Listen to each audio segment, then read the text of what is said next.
Welcome back to another episode of In Focus with Haversine Funding, the podcast where we discuss trends, insights, and strategies that drive success in specialty finance. I'm your host, Nolan Reichert, joined today by my co-host, Jeff Whaley. Hey, great to be here. Jeff, thanks Glad I got to be on again. Yeah, absolutely. Had to bring you back. Today we have two very special guests. We have Clint Stanton and we have Bryan Ballowe. They bring over a combined experience of 45 years in specialty finance. Prior to starting TradeCap, Clint was at Citibank for a number of years where he was in the corporate middle market division. And Bryan was at Bank of America where he was focused on high-yield bonds, syndications, and corporate lending. We're really excited to have you guys on. Thank you so much for joining us today. Love to hear a little bit about TradeCap and purchase order financing, and I'm sure our audience is really excited to hear from you guys as well. Thanks for having us, Nolan. Absolutely. So just want to jump right into it. So can you guys kind of tell us a little bit about TradeCap, how you started it, what got you into purchase order financing in the first place? Well, so Clint and I have entrepreneurial spirit to begin with, and so I think that's what makes us successful and being effective in a niche type of commercial finance product requires an entrepreneurial spirit mindset. And Clint and I both have it, and we wanted to start our own business. It was that simple. We work well together, and we've got a lot of experience, and we were excited about the opportunity to start our own business, and here we are. Yeah. So Clinton, what was it about purchase order financing that's what, you had the entrepreneur spirit.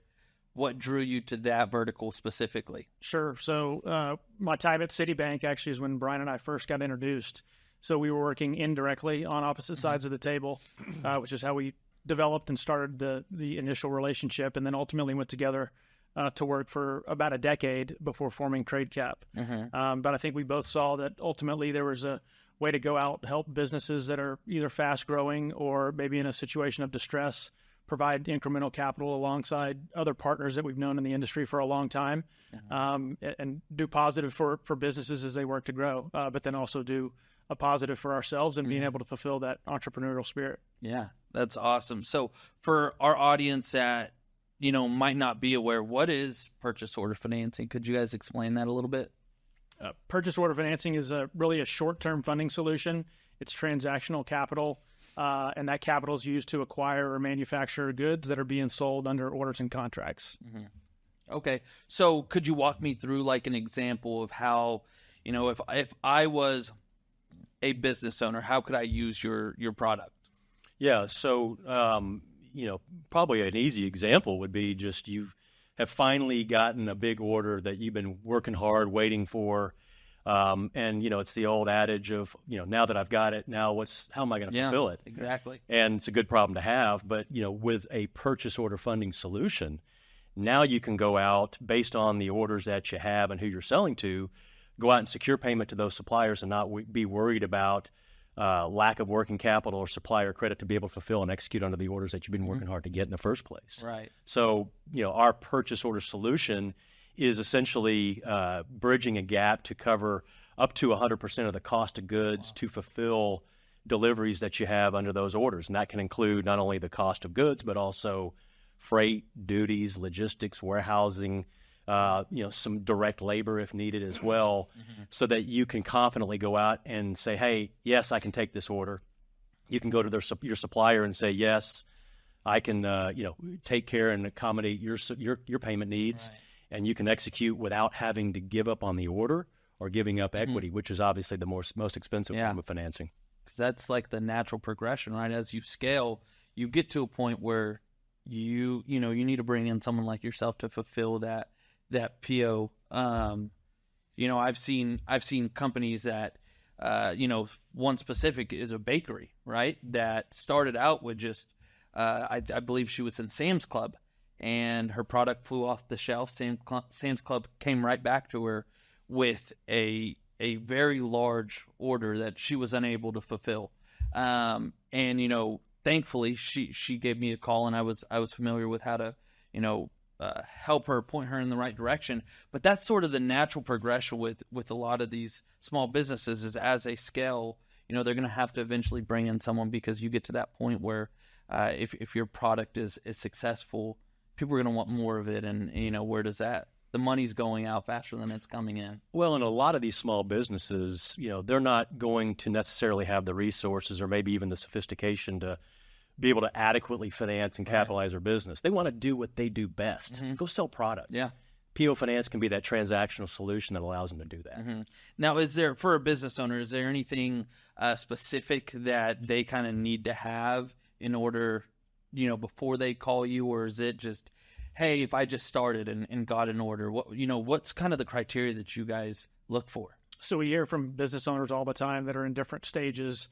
Some are talking to us, being proactive before they have orders. Others, in a lot of cases, probably more instances, they've got an order. They've probably exhausted some other avenues, whether it be their bank if they have an existing lender, or other alternative finance company. But generally for us, we're going to have to see a copy of the order, or we want to understand what the orders look like, the cost breakdown related to the order, so we understand what the ask is in terms of us providing financing. Right. And then understand the timeline and the logistics. So a lot of what we do in the purchase order finance world is, one, since you're looking at a transaction specific with margins, set delivery dates, we need to understand all the cost, understand if there could be fluctuation where ultimately we end up in some sort of over advance or having to put out more monies to get the order to fulfillment. But then we also have to look at the timeline, the ability of the suppliers to perform or our client to perform, and make sure we're comfortable with all of those different aspects of the transaction prior to funding it. Okay. I appreciate that. Thank you. Hey, it's great talking to you guys. I think we talked to a former colleague of y'all's, Paul Schuldinger, and he touched a little bit on purchase order financing. And, it's definitely sort of a niche product, I think, when you look across specialty finance. But I guess one question I would say is, when you're looking at your process versus a lot of more traditional specialty finance companies, what's different from you? How would you, in your own words, what would you say you guys do differently? And then again, I feel like, purchase order finance feels like it's a very, like I said, it's a kind of a niche sort of financing. What tools do you have to tailor that financing solution to your clients? Jeff, it's a good question. So I think the biggest difference in the PO finance discipline versus, maybe some other specialty or niche financing or even traditional financing is that we're underwriting execution. Right. We look at, who you're selling to and then demonstrate to us with the utilization of our capital how you can perform. And so, there's a lot of, it's not a set playbook. We're not looking at balance sheets necessarily. We're not looking at historical financials, although we do want to understand what the picture is.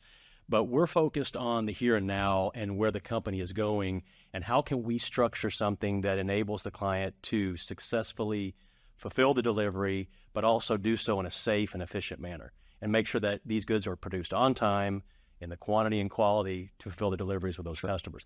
I think that requires the 45 years of experience we've been doing this to know what questions to ask, and you can get a feel real quickly if the folks that we're talking to, our clients, know what they're doing, and they do have a set plan to be able to fulfill the delivery. Okay.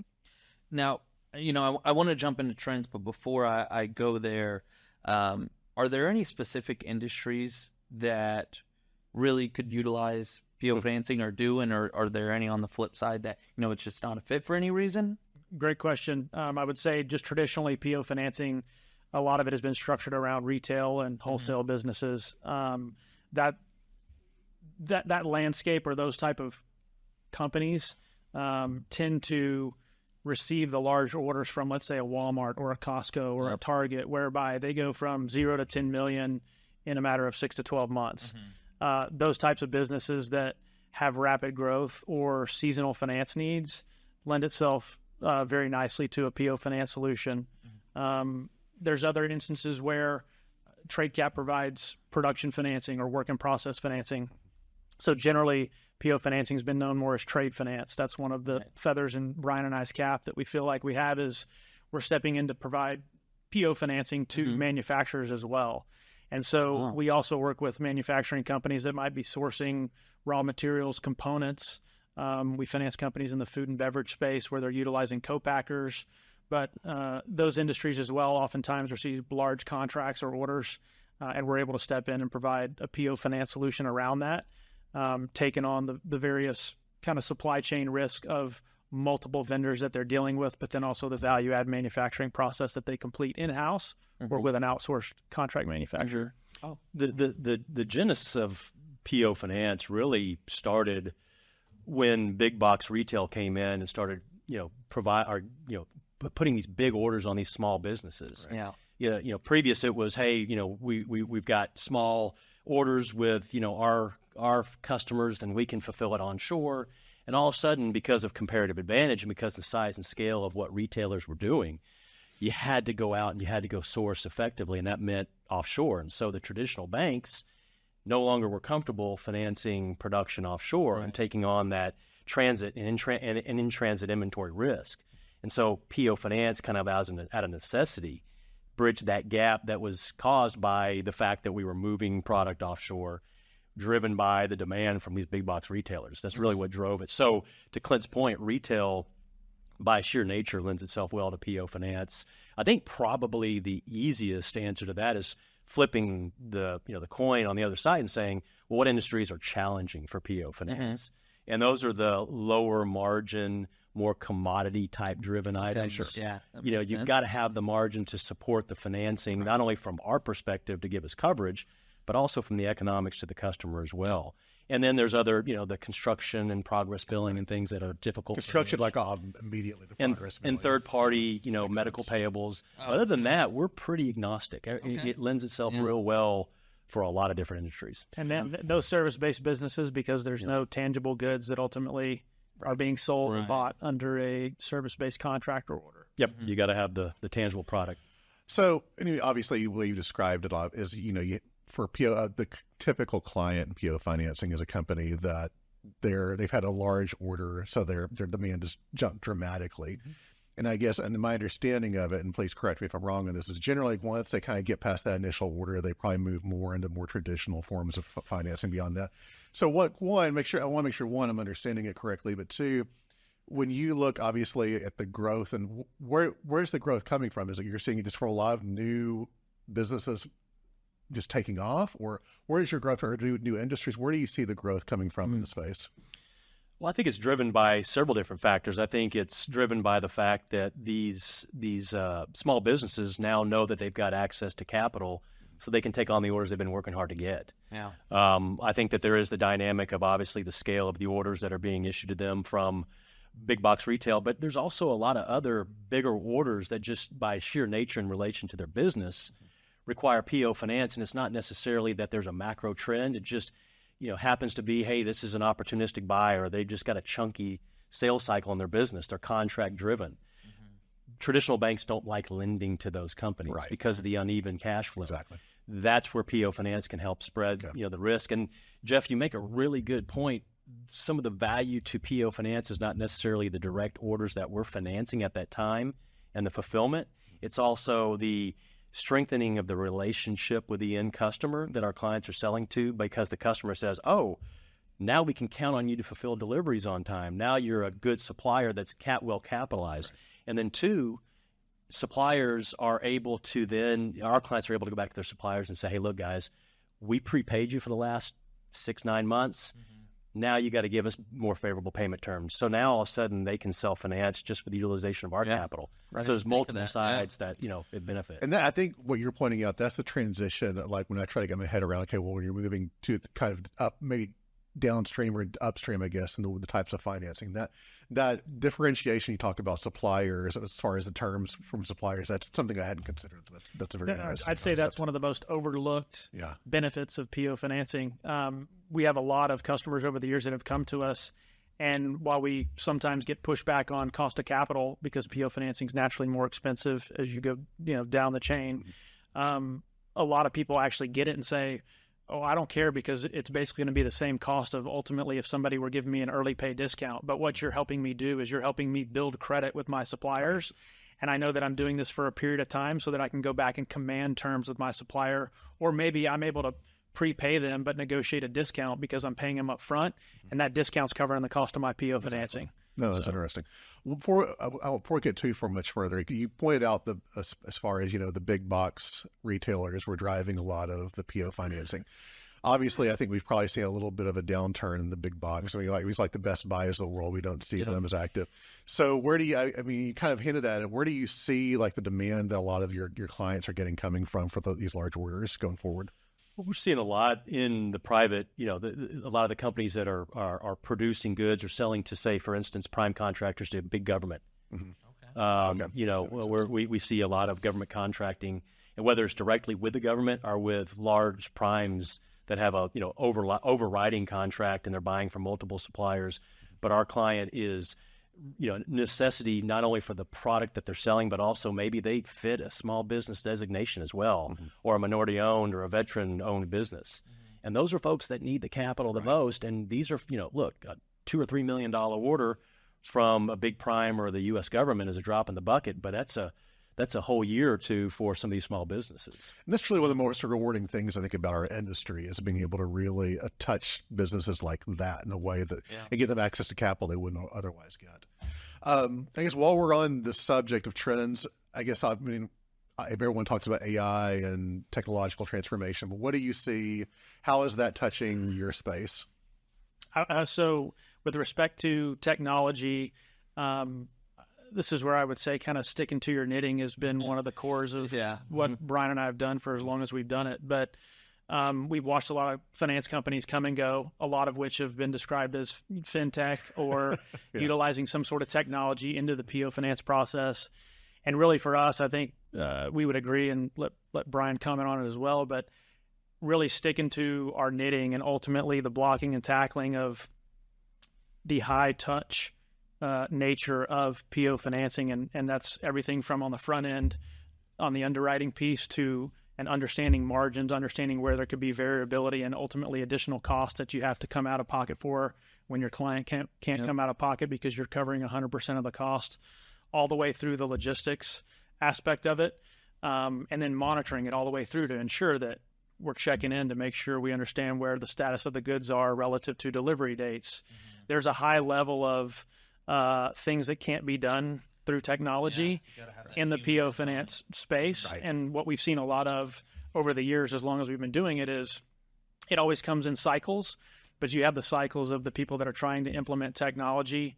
And maybe when you're on a good run in the economy, it works well. But then ultimately, when people start putting POs in a borrowing base and you're not monitoring where that capital's going, or even if those POs are getting fulfilled, it's ultimately going to end bad. And we're seeing a lot of companies that have done that basically fail, sell off their portfolios. And while we might have some of our opportunities cannibalized by those competitors, at the end of the day, we kind of take pride on the fact that we've been around a long time, but there's also a reason why. Yeah. Well, and look, there are multiple benefits to the technological side of doing anything. I mean, the efficiencies, visibility, transparency, et cetera. And I think that works well with, like, for instance, we're seeing a lot of the retailers provide online portals where you can see, where the orders are, where the invoicing is, how the velocity of turn on inventory is at the store levels. That's powerful information. And on the flip side, also on the supply chain, you can more effectively schedule shipments and get goods on containers and monitor shipments and how they're coming in through customs and that type of thing. And the electronic back and forth of title documents is also very efficient as opposed to working on paper. But to Clint's point, look, there is AI and technology, and I've sat on several panels where we've talked about this, trying to standardize a financing where your underwriting execution is challenging for multiple reasons. One, you still have that execution risk, and how do you standardize that? But two, looking at bank statements and trying to see kind of average cash balances, while there's some validity to that, unless you understand the business and understand how it operates, that's going to give you a small snapshot. Right. And we've seen too many companies that that went the standardized route, and it didn't fit their business at all, and now they're handcuffed. And so I think the businesses that we finance, Clint and I, they not only like the fact that we do touch a lot of points, but we also understand their business. Right. Mm-hmm. And there's a lot of relationship. And I also think that the existing senior lenders in a lot of those instances appreciate that we build a transaction where it's closely monitored, so the integrity of the collateral that's coming back to them is of the highest magnitude. So they're comfortable with us being involved as well. I mean, I think what it says basically, you obviously technology is there to get past a lot of those initial like blocking and tackling, like repetitive tasks. But ultimately, especially on a bespoke transaction like what you're looking at, there's just no substitution for human involvement. It should be additive and augmentative, but it should not be a replacement. Exactly. Yeah, I think that's the key. Yeah. You had said something about their senior lender, made me think. So, how do you guys partner with other lenders? What's the advantage to that? Well, so I think that's one of the value propositions of the financing we provide is that we're transactional, we're very flexible, we're not limited to financial covenants or ratios of the balance sheet, but we're also not a competitor to the folks that send us the business, and actually we're accretive to those folks. They've got clients that they've had, or they've got prospects they want to win. And with partnering with PO Finance and someone like TradeCap, many times they can win a relationship, or they can certainly keep a relationship happy and growing, because ultimately if we're taking the risk of structuring a deal on the front end to get pre-sold goods produced and delivered, and they're in a place to advance on the resulting receivable, well, our financing has taken that risk off their plate by not having to over-advance or advance out of formula. But two, they get more receivables. Yeah. So it's strengthening the client. The client's building their cash balances, their cash flow, their top line revenue. They're not taking risks. They're getting more receivables, or their borrowing basis. So it's a win-win-win for everybody. And then does the factoring company or whoever's advancing on the receivables, are they paying you guys directly, or does it go to the client? Just an idea of the flow of cash. Typical structure is ultimately the factor, the ABLs repaying us based on the orders that we've financed. Generally, either through a portal that they have or through direct communication with the borrower. We're advising them on the amounts that are due related to the receivables that are created from our so then it takes that off of the hands of the business owner too. Yeah. It's a seamless transition between PO Finance and the AR lender, whether it be an asset-based lender or factor. The senior lender brings us in knowing that we can do something they can't, but the senior lender also knows that they're not going to have to do anything different than what they're already doing, other than agreeing to carve out specific collateral that can be identified very easily until such time as they advance and pay us what we're doing, and all that collateral is theirs. Goes back to them, yeah. And then two, they're not having to commit to have to advance. They're only advancing or purchasing per the agreement. So they're not necessarily taking on more risk, and arguably in situations, and we can talk more about it later, but they're welcoming more of that AR to get out of maybe an over-advanced position they were already in to begin with. I would say, to add to that, there's been a couple of instances over the years where I think of key success stories of PO financing, and it's not always in the high growth. Those are obviously great situations. Sure. But distress situations where we've worked with a bank or an ABL that's underwater, maybe they've decided that they're looking to exit the credit, but they obviously can't because they're upside down on a borrowing base. But then an opportunity has presented itself to the business where, if you want to call it a growth opportunity or an opportunity to help them execute on a turnaround plan, but the bank or the ABL is unwilling to extend additional capital because of where they currently sit with respect to being over-advanced from a borrowing base standpoint. And the ones that think open-minded and will allow us to come in, carve out the orders related to that opportunity, it's generating that additional collateral that ultimately they can use to fill a portion or all of, depending on how big the hole is. And we've had a couple of really successful stories where it's helped businesses that have literally been on the verge of probably 6 months from a liquidation to being able to extend the lifeline to either execute on a sale of a company, or actually that success continued on and allowed them to work down out of the over advance and then either get back into formula with that existing bank, or at least transition out if the bank had already made a decision to exit the credit. I think another way of saying that, as far as an advantage for the other lenders, is basically your existence allows them to focus on the risk of receivable or whatever collateral they have, where you guys are essentially taking on the execution risk. In a large way, you're taking the execution risk off of the other lenders' plates in that regard. So. Yeah, 100%. Yeah. Yeah. I know we were talking about trends, but you had mentioned that, and I had to touch on it because I know a lot of our audience are lenders that could partner with you guys and might have been curious on, okay, well, how does that relationship work?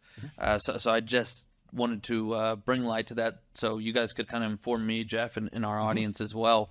Now, to kind of jump back into trends, it's been a weird past 5 years, Sure. right? Especially probably, sitting at your desk. So can you kind of let us know how have, the global environment, whether it's the pandemic, it's, now we're seeing, high inflation, even bringing in politics, a new elected president that's talking tariffs.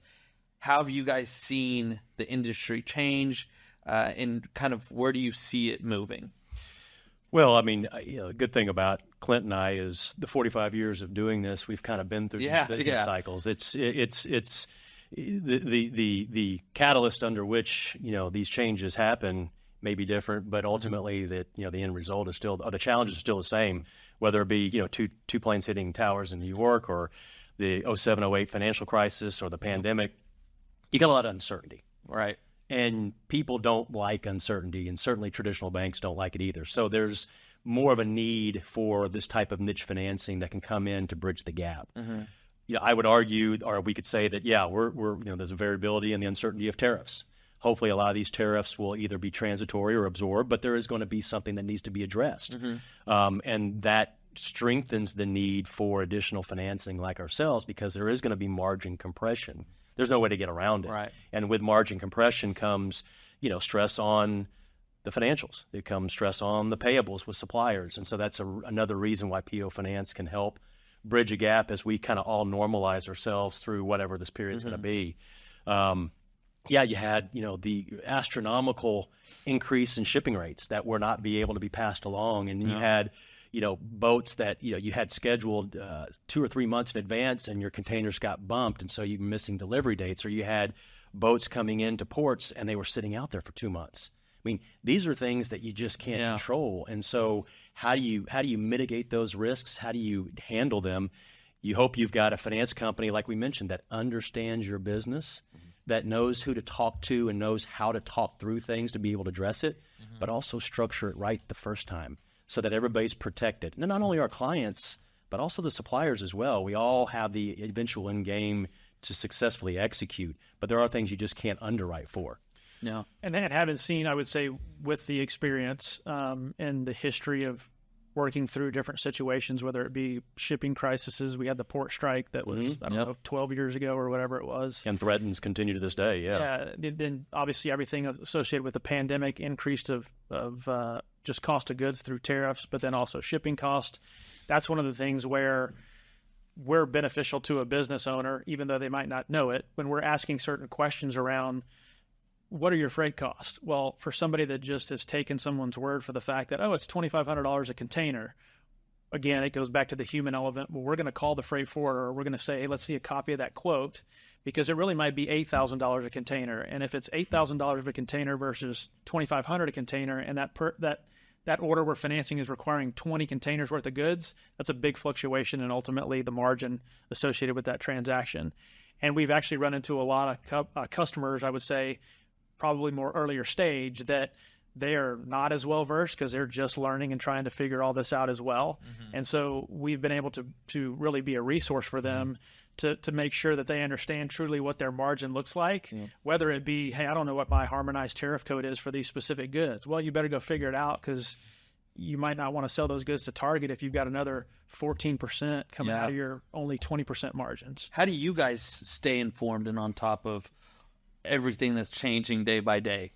This is what we do day in and day out. I mean, we're talking on the phone. On the phone, but we, and Clint makes a great point. I mean, our relationships transcend beyond just, the senior lenders and our clients. I mean, we've got relationships with freight companies, with freight forwarding companies, customs brokers, warehouses.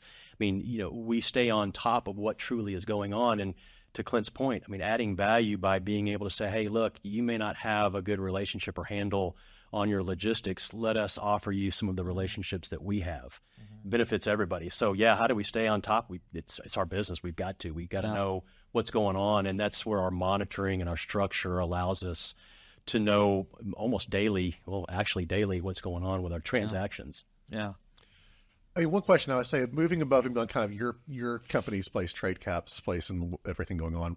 When you talk to your clients just right now, like this moment, what do you feel like are the biggest pain points or struggles that you're dealing with right now? Tariffs for sure. I think some of that's maybe we have a little bit more clarity now that the election's over, but I still think there's uncertainty because there's nothing that's been set in stone yet. So that's definitely something people are concerned about.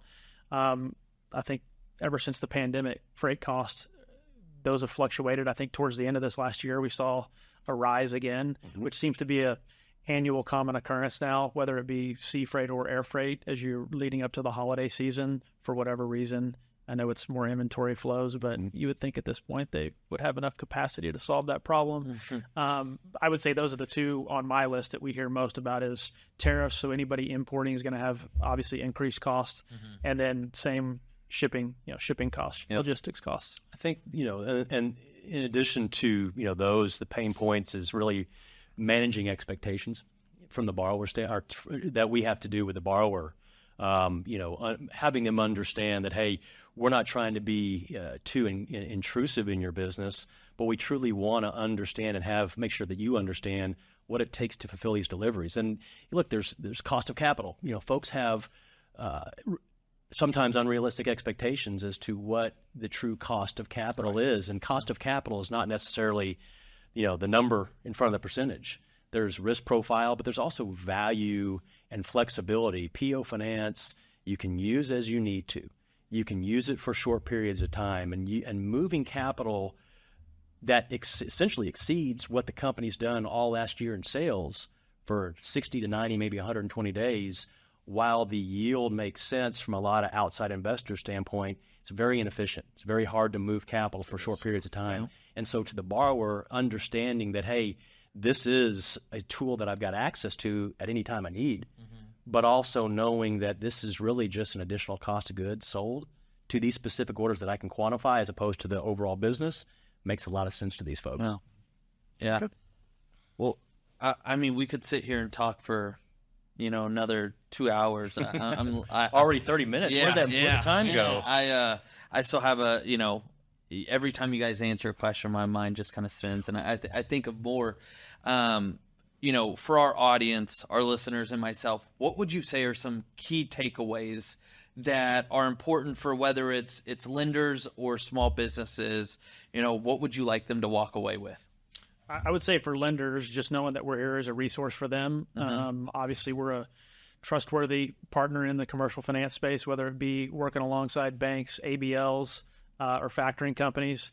We're there to help them, to be a tool in their tool belt and a resource to ultimately help their clients, whether that's onboard a new client and be part of a solution that if there is an inventory or a PO finance need that they don't provide, we can help fill that gap so they can win that relationship.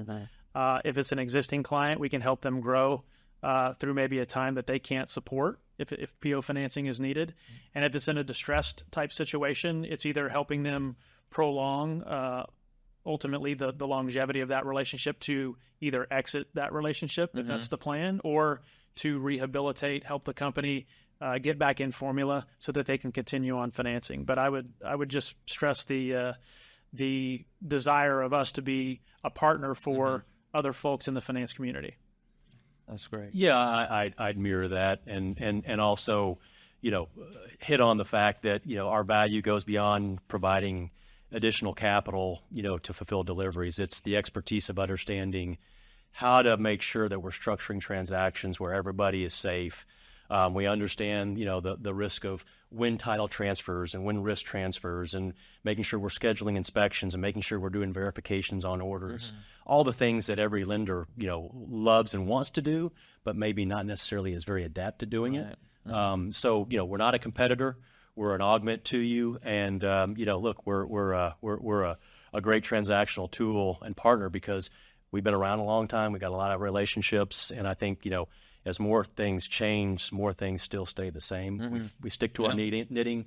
We do it the way we know it works, and ultimately that's been a success for us for how many years we've been doing it. Yeah, well, I really appreciate that. Where can we find you guys? How can our guests, our audience, get in touch with you?